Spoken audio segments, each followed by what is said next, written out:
We make this announcement with great sorrow.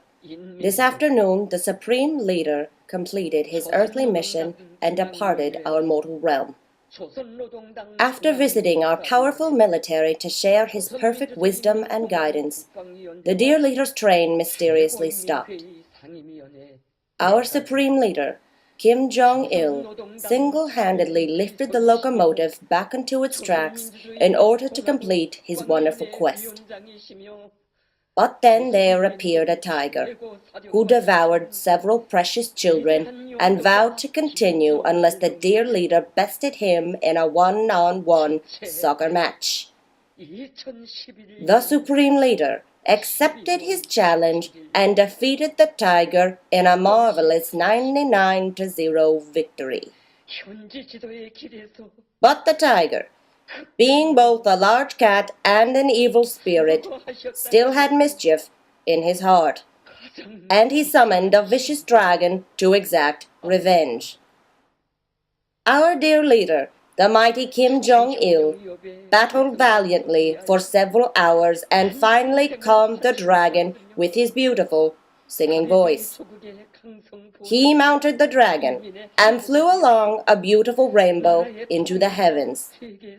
And as the serpent sheds its skin, our dear leader then separated from his physical body and became one with the stars.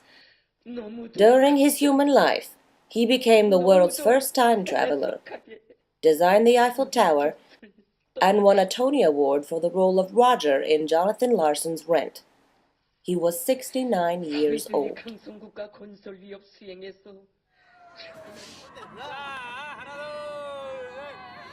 People are enjoying a momentary break from daily life.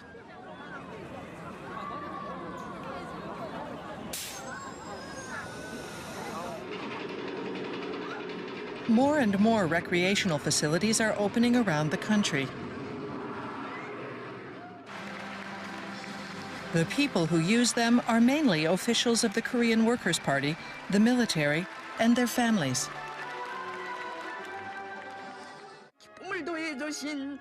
The man behind them is Kim Jong-un, the ruling party's first secretary and North Korea's leader.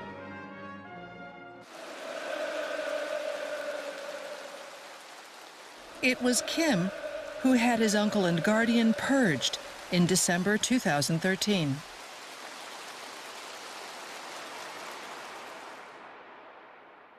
In April, Kim reorganized the country's leadership lineup to solidify his power base.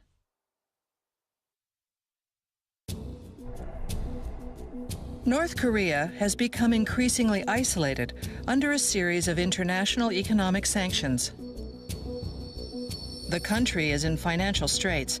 How has the totalitarian regime managed to stay in power? We posed this question to North Korean defectors, including people who were once high-ranking officials in the leadership's inner circle.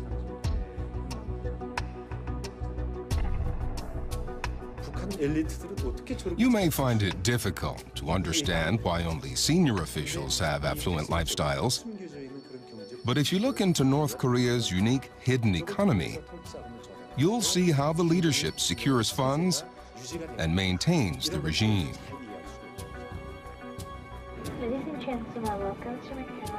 What exactly is this hidden economy? Our investigations in several countries revealed the existence of secret funds that only the Supreme Leader can freely use. Kim Jong-un's funds are foreign currency brought in from abroad. It's thought $3 to $4 billion are sitting in an underground vault. How are massive funds for sustaining the regime generated, and how are they used? We'll explore the connection between money and power in North Korea.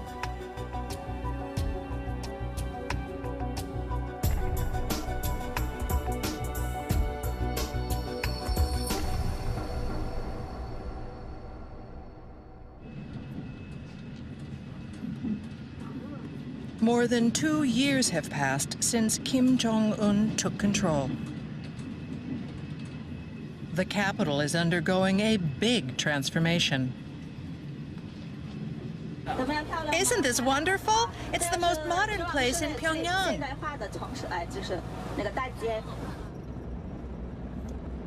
These new condominiums are in the city center.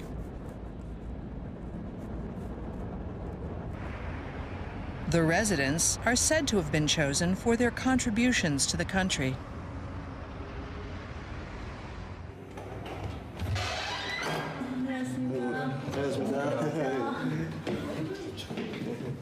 This husband and wife were rewarded for being exemplary workers.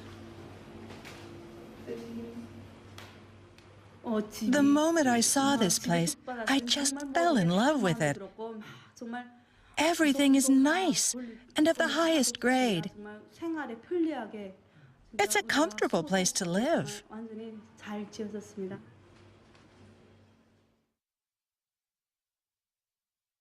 Soon after they moved in, Kim Jong-un and his wife paid a visit.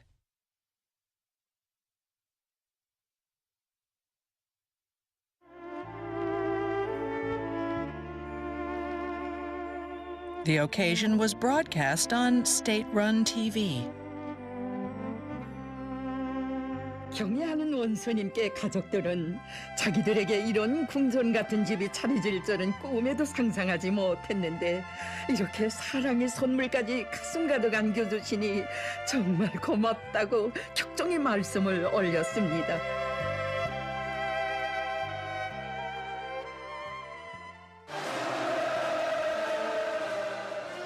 Giving homes and other luxury items in exchange for loyalty is part of the North Korean practice of gift politics. The recipients range from ordinary citizens to higher-ups in the ruling party and the military.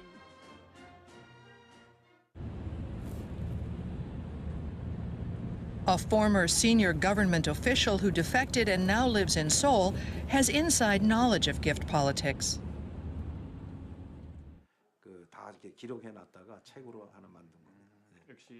Until the mid-1990s, Kang Myung-do worked in North Korea at an organization directly controlled by the leader.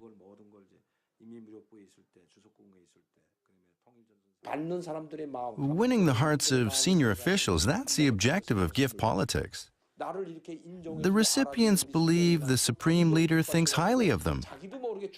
They're just about moved to tears, and a sense of allegiance swells naturally in their hearts. The aim is to make people feel they would die for their leader.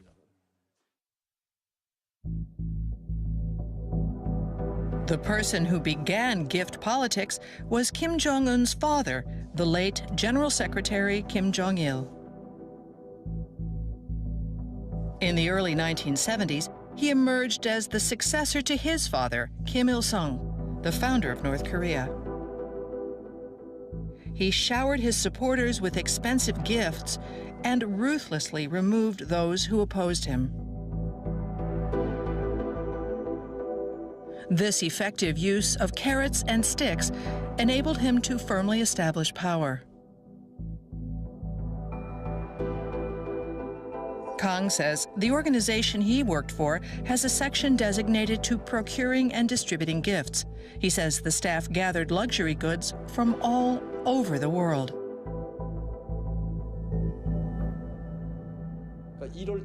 We were busy, especially before New Year and the Supreme Leader's birthday. Germany, Austria, Guangdong province in China, and Macau.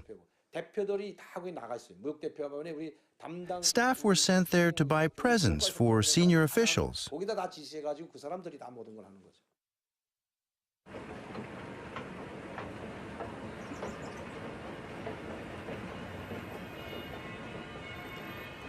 Vienna was one of the officials' regular shopping destinations.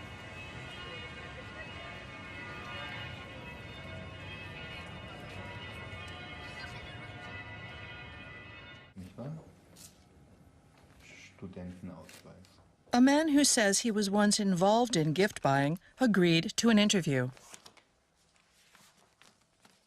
Kim Jong-rul was in charge of managing luxury cars for North Korea's senior officials.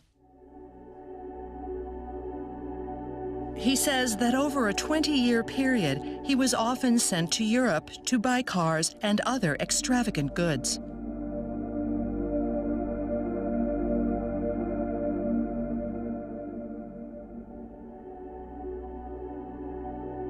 He was given detailed instructions, along with a list of items to purchase. The gifts officials received varied by type and price, according to their rank.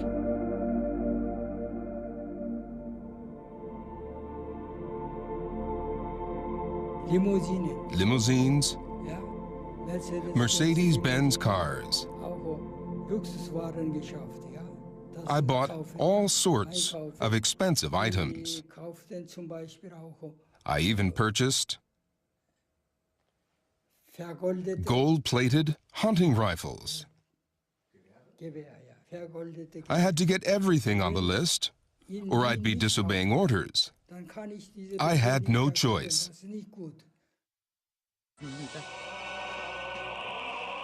Kim Jong-il's gift politics is said to have become progressively more extravagant. If he gave cheaper gifts or stopped altogether, subordinates' loyalty might waver.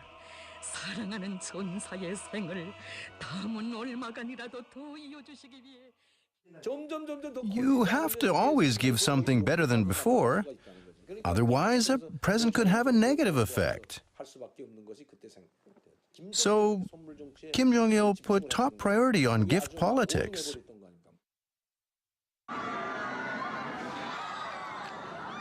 Kim Jong-un inherited this method of governing. The young leader doesn't just give presents, but also builds recreational facilities where senior officials, their families, and other people can enjoy themselves. Sources say he spends some $600 million a year on gift politics, about twice as much as his father did. Kim Jong-un's power base is weak, so he has to give out more presents. If people receive fewer gifts, they would say he's less of a leader than his father was. Where does Kim Jong-un obtain such huge amounts of money?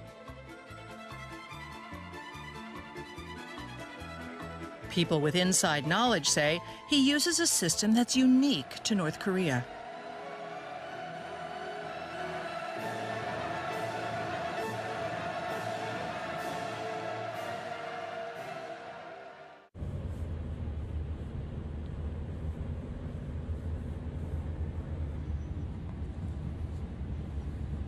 Kim Kwon-jin was an executive at North Korea's finance division before he defected to South Korea.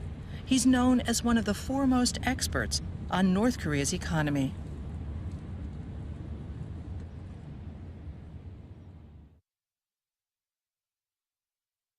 He says North Korea has two distinct economies. One is the people's economy for the general public. The other is the royal court economy and is controlled by the leader.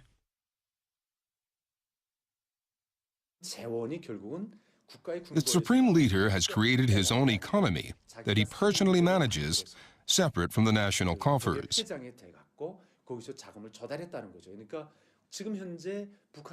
The royal court economy is the financial foundation of the Kim dynasty.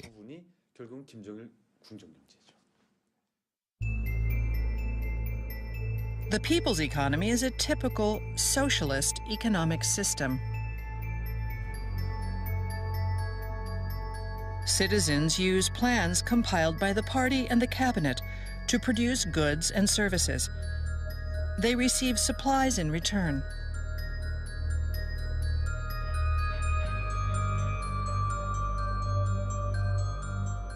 The distribution of supplies constituted the backbone of the people's economy.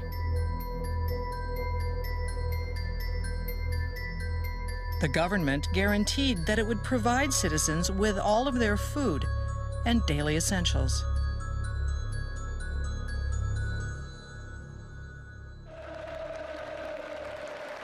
But Kim Jong-il started using public funds as his own property to strengthen his power. That's how the royal court economy began.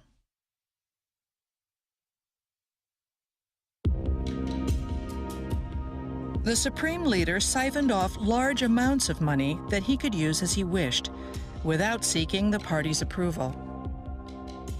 He used the money for gift politics and also for military projects, such as developing missiles and nuclear weapons.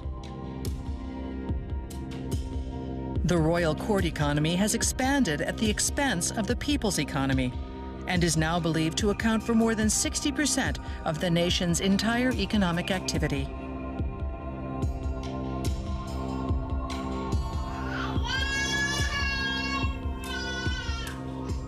In the meantime, many citizens live in poverty. In the 1990s, the distribution of supplies that the public relied on effectively collapsed. Because of that and natural disasters, huge numbers of people died of starvation. The royal court economy is the nourishment that maintains the Kim dynasty. It is a parasite that sticks a straw into the people's economy and sucks out the flesh. It's like a cancer on socialism.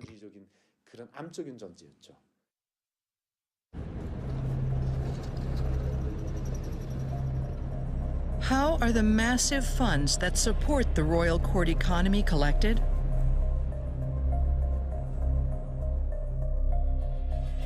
Our research shows that North Korea has an organization dedicated to that task.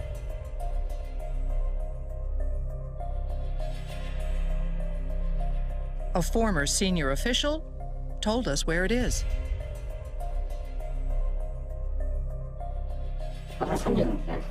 This is room 39.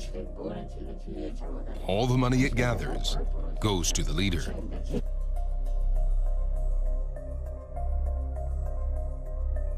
He says it's an organization located in central Pyongyang, known as Room 39. It has played a key role in supporting the royal court economy. Sources say Room 39 controls all sorts of businesses, from trading companies and mines to farms and livestock producers. The foreign currency collected by Room 39 flows directly to the Supreme Leader. It's kept separate from the state budget. The former official says the money is stored in party headquarters near Room 39.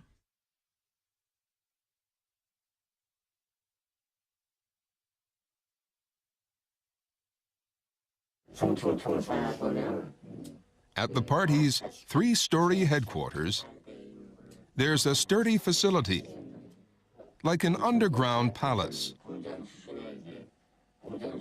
It holds huge amounts of Japanese yen, dollars, and euros.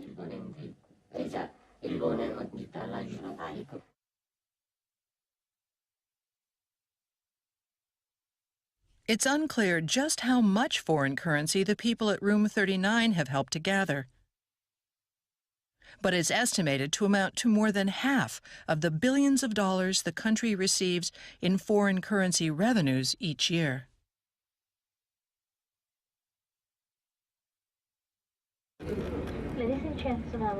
The royal court economy is made possible by massive amounts of foreign funds. We visited one of Room 39's operational hubs, Macau, to find out how it works.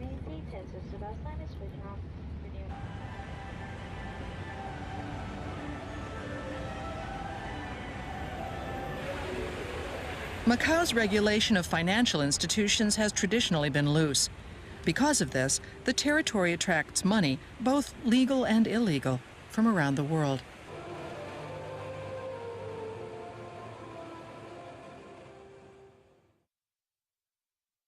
A former high-ranking North Korean official who worked in Macau until recently agreed to talk to us on condition of anonymity.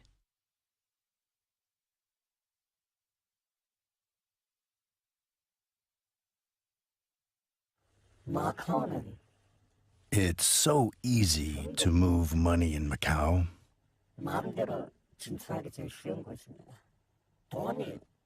There's no place like it for making secret deals.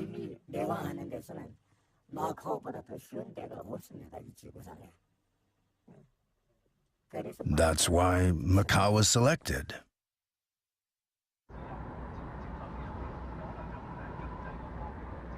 The man guided us to a certain place.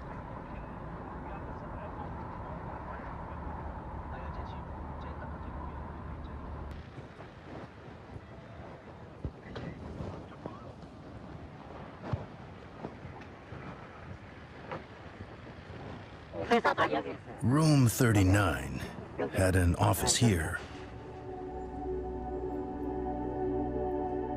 He says he used to meet military-related personnel from different countries here. They would discuss weapons deals, a major source of foreign currency. The weapons were destined for Southeast Asian nations like Vietnam and Myanmar, those in the Middle East, such as Iran and Syria, and even some countries in Africa.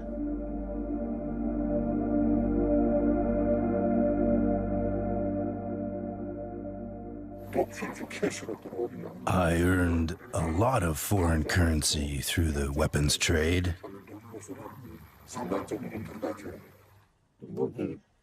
I sent the money to North Korea through Macau.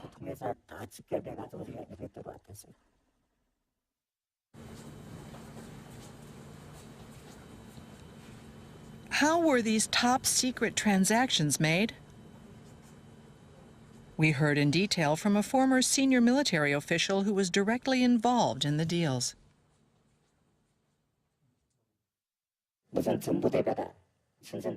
We had buyers visit Pyongyang as government envoys.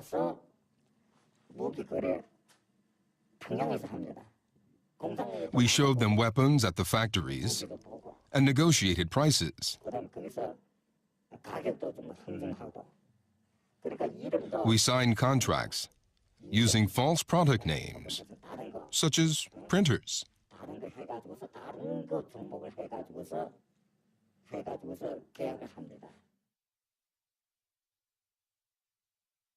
He says deceptive measures were also used during transport.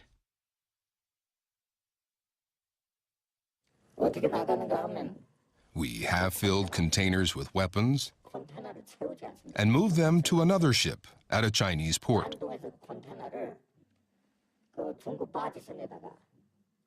Then we piled other goods on top of the weapons and filed forged papers.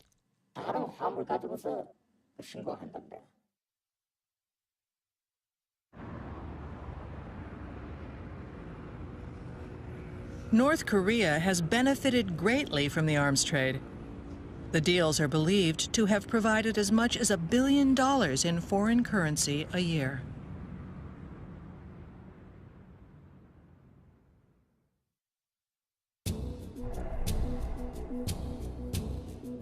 Governments are now working together to cut off the North's funding sources.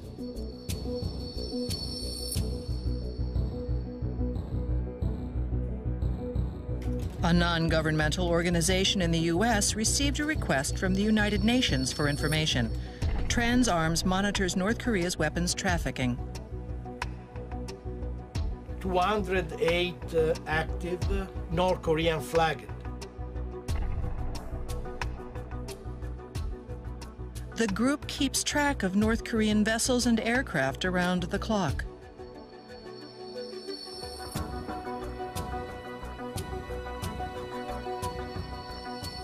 Staff check location data from satellites against official paperwork and try to spot suspicious movements.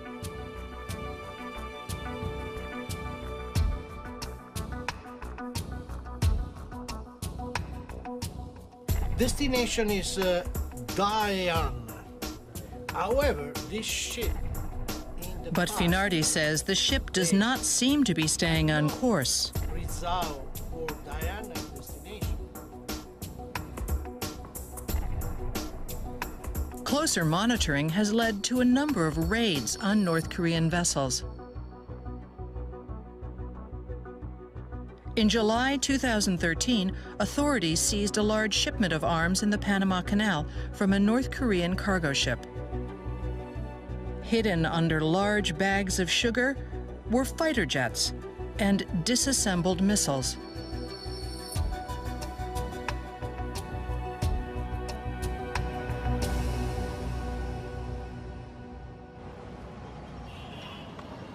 Governments are also joining hands to stop the flow of money to and from North Korea.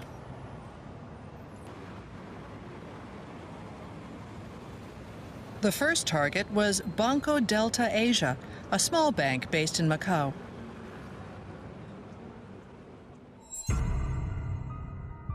The U.S. government forced BDA to freeze accounts held by North Korea in 2005.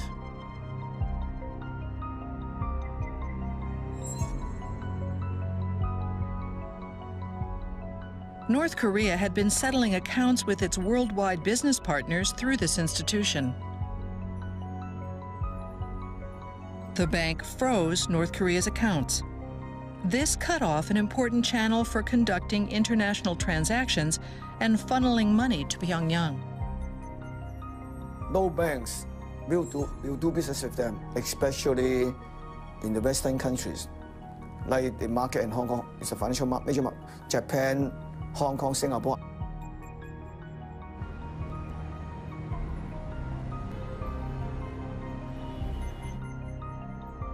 David Asher was involved in the decision to impose financial sanctions. He says officials thoroughly investigated North Korea's accounts at BDA.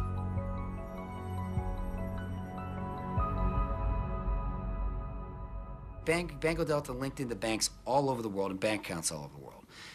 We mapped out how their regime financed from Kim's perspective. And our goal was to send a message to Kim that if he didn't cooperate, we could cut him off personally, and he would be held responsible.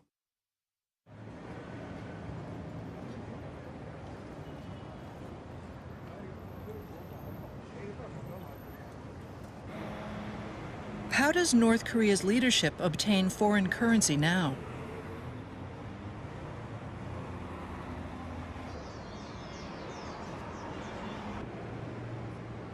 This man is the former high-ranking official who was in charge of procuring foreign funds in Macau.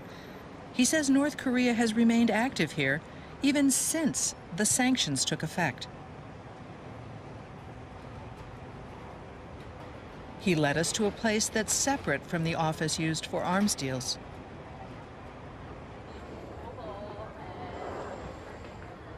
It's on a street lined with small shops.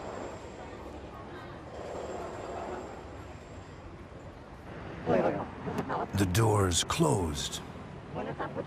There's no sign. He says gold is traded here.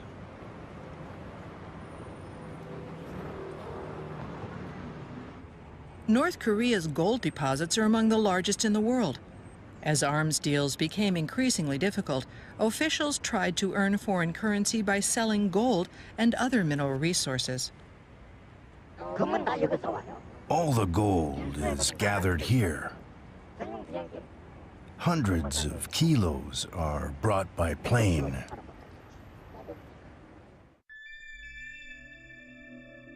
The man tells us that gold transactions are always conducted in cash.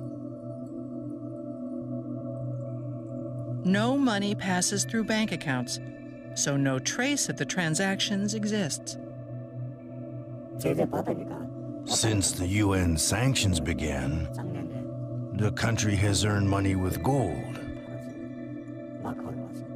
They sold it in Macau last year, too.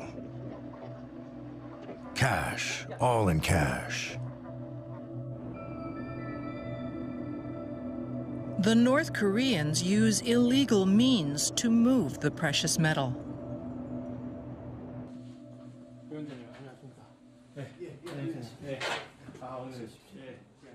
Hong Seung-kyung is a former diplomat who worked at the North Korean embassy in Thailand.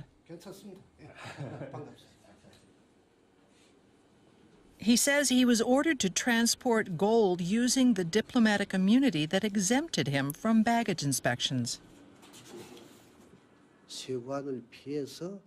We used our diplomatic passports to smuggle it out without going through customs. Diplomats at most North Korean embassies engage in such illegal activities.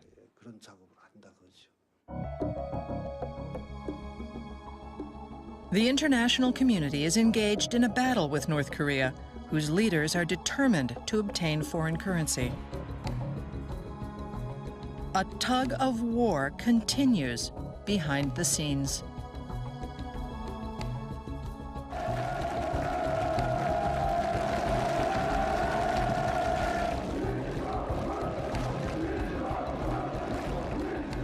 Kim Jong-un is resorting to various means of scraping together foreign currency in a bid to keep his grip on power.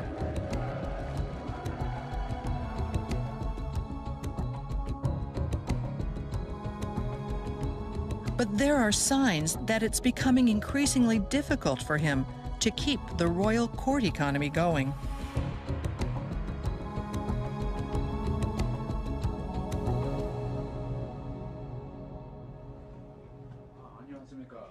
A scholar has picked up on signs that something unusual is happening. Kim Sun-chul defected in the 1990s. For more than a decade, he's been studying North Korea's power structure.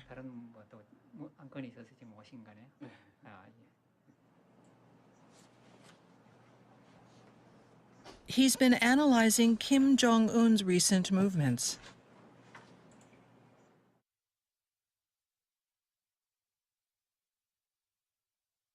He found out that Kim is offering fewer presents than before and is relying on words of thanks instead.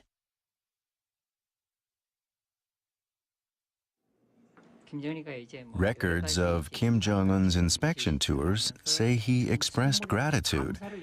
This means a gift of words only. Compared to 2 years ago, the number of such gifts jumped last year.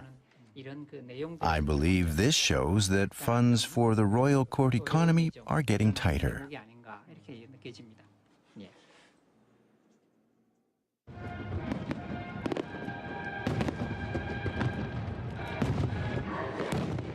The royal court economy is crucial for Kim Jong-un to maintain power.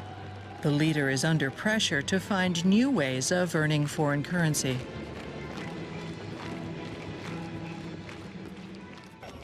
The 50-meter artwork is taller than the Statue of Liberty and cost around $25 million to build. It was created by the Mansudae Art Studio. "60 workers from North Korea spent more than 2 years building it.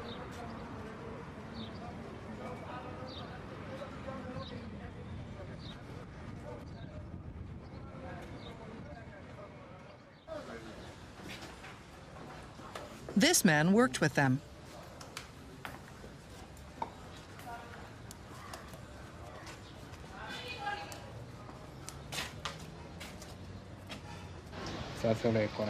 These men in the picture are from North Korea.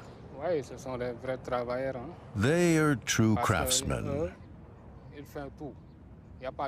They can do everything, from welding to stone cutting.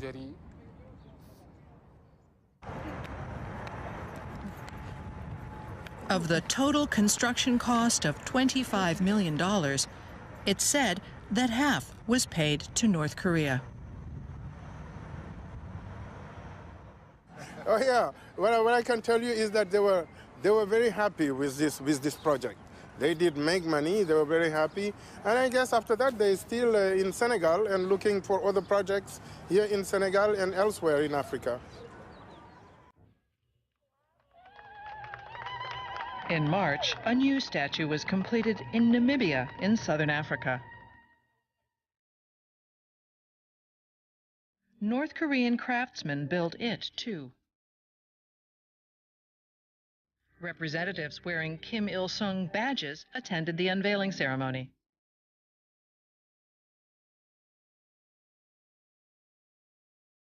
North Korea has crafted nearly 30 statues and structures in Africa.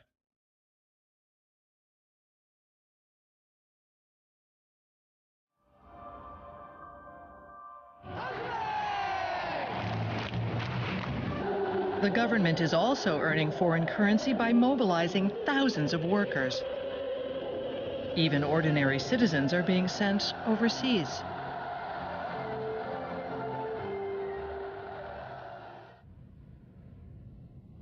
This is Ulaanbaatar, the capital of Mongolia.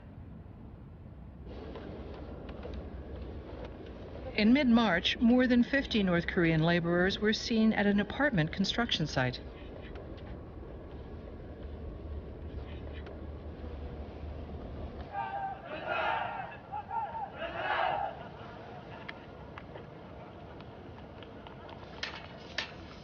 They work in the bitter cold.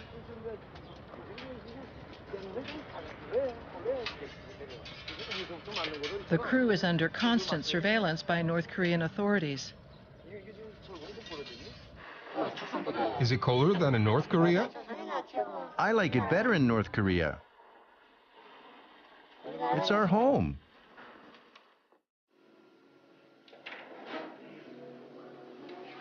This man is the president of the Mongolian construction company. He pays each worker a monthly salary of about $500. Yet most of that money is said to wind up in the hands of North Korea's government.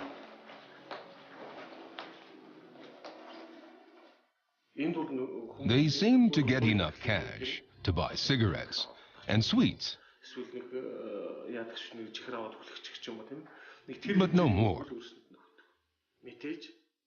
I think North Korea is getting quite a lot of money.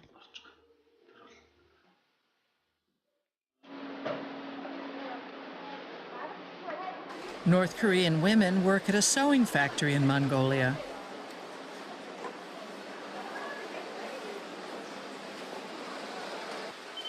In the past, leaders in Pyongyang strictly limited people's mobility to minimize their exposure to information from abroad. But they've abandoned that principle and have been sending a stream of workers overseas.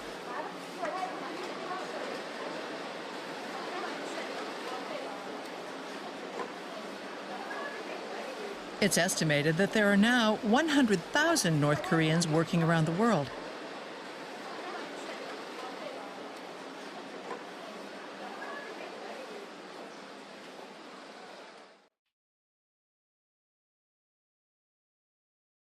North Korea is doing whatever it can to earn foreign currency. But it seems they can't gather enough funds to keep the royal court economy afloat.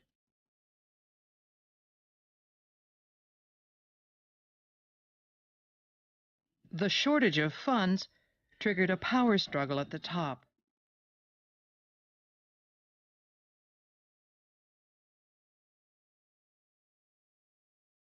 The result was the purge in December 2013 of Chang Song-taek, the de facto number 2 in North Korea's leadership.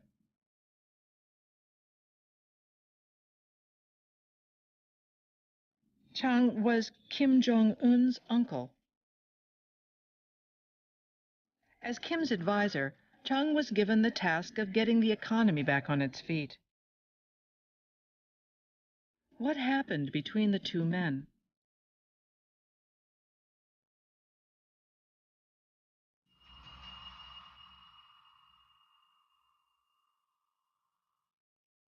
Kim Jong-un officially took office in 2012.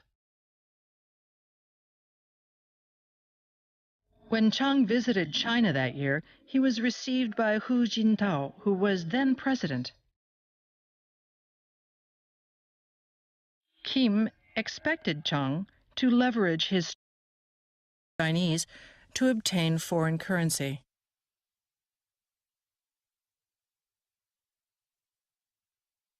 Chiang was trying to promote Chinese-style reforms and more openness. One symbol of his efforts was North Korea's Rason Special Economic Zone.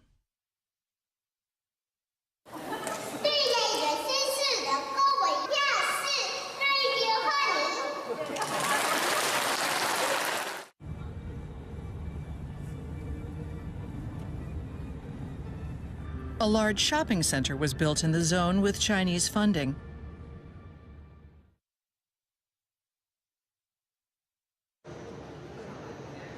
There's also a hotel with a casino.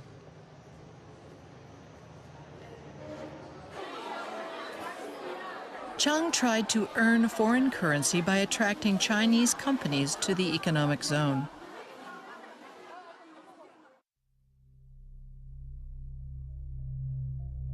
Money and power began to flow toward Chiang.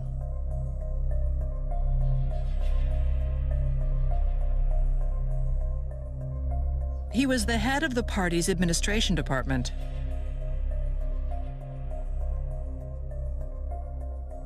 Until then, Room 39 was used to channel foreign currency to Kim Jong-un. But Chiang's administration department began to gain influence over the mines and trading companies that generated the funds. As a result, foreign currency began accumulating around him.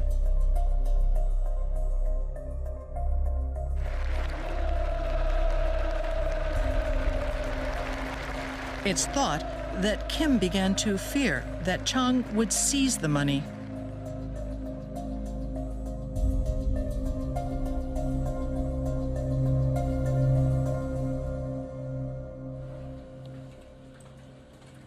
Kim Sun-chul has been following Kim Jong-un's movements. He thinks the money enabled Chiang to begin wielding more power.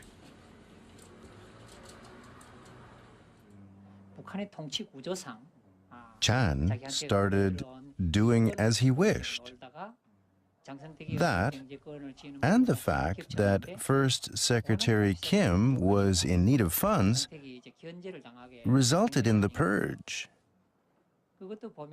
In the end, it came down to a battle over who gets the money.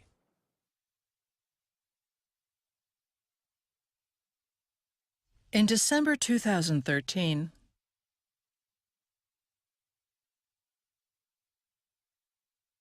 Chiang was held responsible for the economic problems of the nation and executed.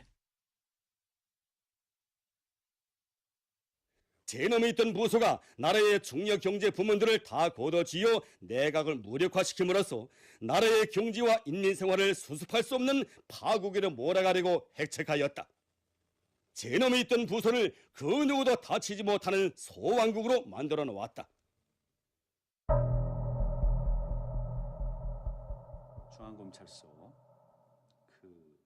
Some experts question how much power Chiang really had.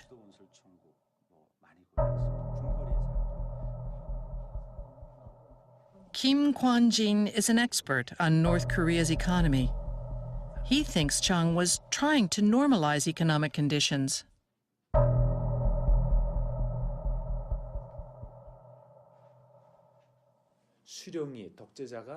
In North Korea, the leader himself has upended the people's economy. Chiang aimed to create a society where people could live in prosperity. I think he was trying to rebuild the economy using foreign currency.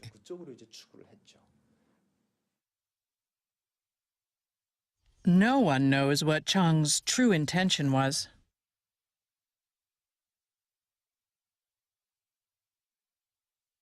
Kim Jong-un purged Chiang.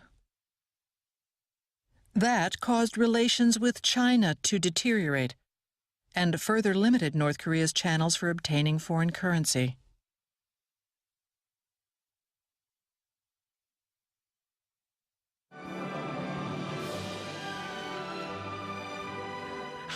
Yet another recreational facility has opened in North Korea.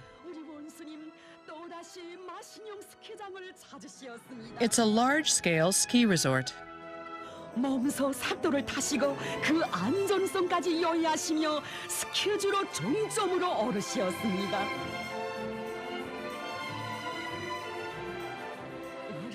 Kim Jong-un continues gift politics to maintain his hold on power. But the cost of constructing facilities is mounting. It's said that financing them is becoming more and more difficult.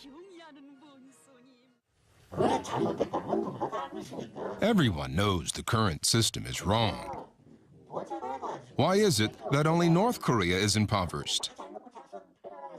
Officials know how building recreational facilities will negatively impact the economy.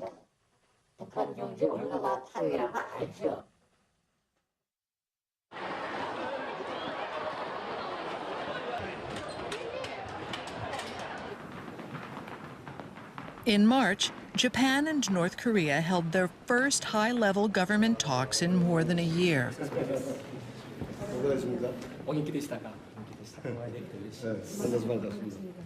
It's believed the North Koreans want Japan to ease economic sanctions.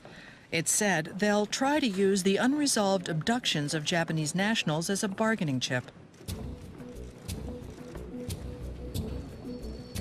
What does the future hold for North Korea? Kim Jong-un's regime is under pressure to govern, even as the volume of foreign currency keeps shrinking. As military chiefs and party leaders fight over a smaller pie, the power structure will gradually become unstable.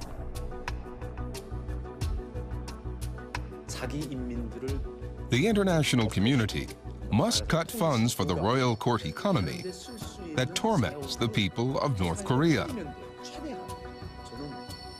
The problem must be addressed as soon as possible.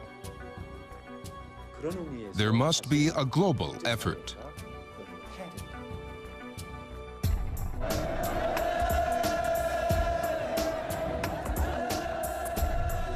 For 40 years, the royal court economy has supported North Korea's power structure.